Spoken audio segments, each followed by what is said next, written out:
Ibinasura ni Representative Jervil Luistro ang lahat ng request ni Representative Paulo Marcoleta sa nangyaring clarificatory hearing sa impeachment ni Vice President Sara Duterte nitong Martes, Abril 14. Kasabay nito, tinanggal din sa opisyal na record ng hearing ang mga sinabi ni Marcoleta.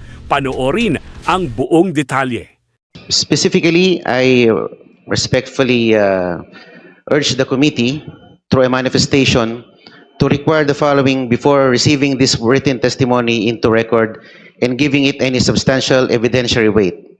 Number one, disclosure of whether the witness has been offered, promised, or expecting any form of It was legal answered accommodation. already by Ramil Madriaga during the clarificatory hearing. Yes, ma'am. Number two, identification of at least one independent, documentary, or corroborating piece of evidence that supports any single material It will claim be the in exclusive this written judgment testimony. of the justice members in the determination of probable cause.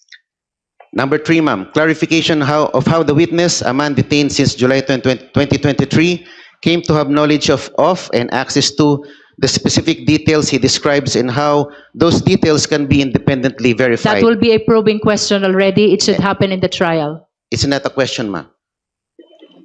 But And that number one. is a statement as to what the Justice Committee should do, and it goes beyond the clarificatory hearing already.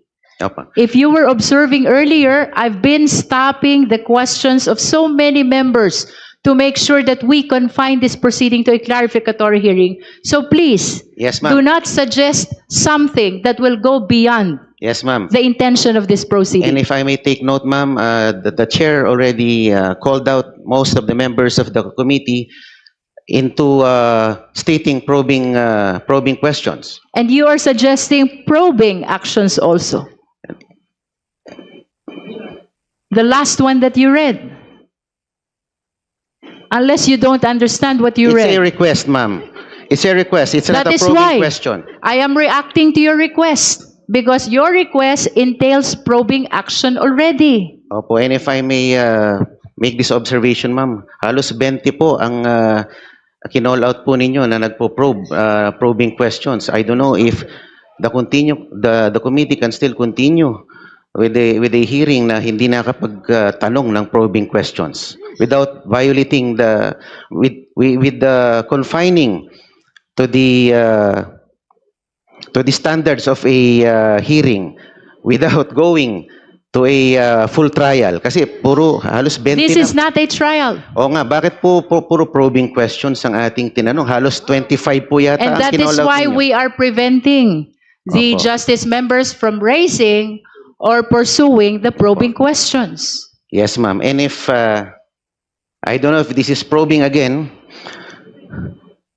if I may be furnished a full accounting of who assisted the witness in preparing, drafting, or delivering this written testimony, and whether any party with an interest in the outcome of this proceeding was involved in that process. I think that has been answered by Madriaga already during our clarificatory hearing.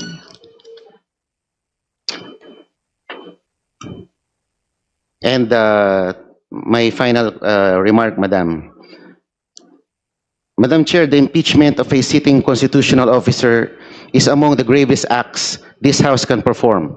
It must rest on a foundation of truth, verified, corroborated, and credible truth. A written account from a detained suspect containing sweeping and unverified allegations of You are assassination. touching again on the credibility of the resource person. With all due respect, Honorable Marcoleta. Madam Chair, I move to strike off from the records the remarks of Representative Marcoleta There is a pertaining to the motion to credibility strike of the out from witness. the record pertaining to the statements pertaining to the credibility of the witness. Is there any second? Same has been seconded. Any objection? Hearing none, the motion is approved. Please strike out from the record all statements of the Honorable Marcoleta pertaining to the credibility of resource person Ramil Madriaga. Baka po walang matira doon, Mama. Sana yung final lang kasi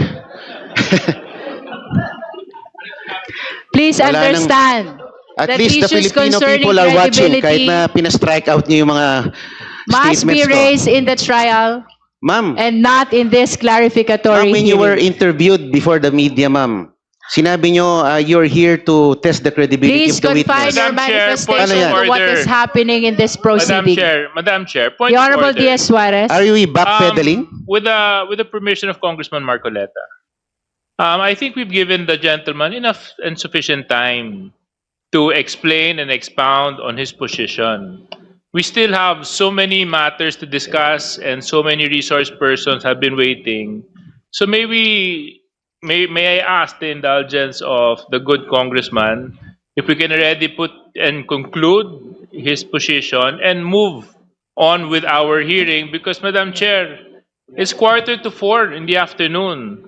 Okay. So We have given him more than 10 minutes already, although the same is protracted. Ma'am, ako lang naman ang opposing dito oppositors. Pagbigyan nyo na ako. Again, I would like to, That is not a parameter at all, Honorable Anyway, Marcoleta. one We are sentence. equal in this impeachment proceeding.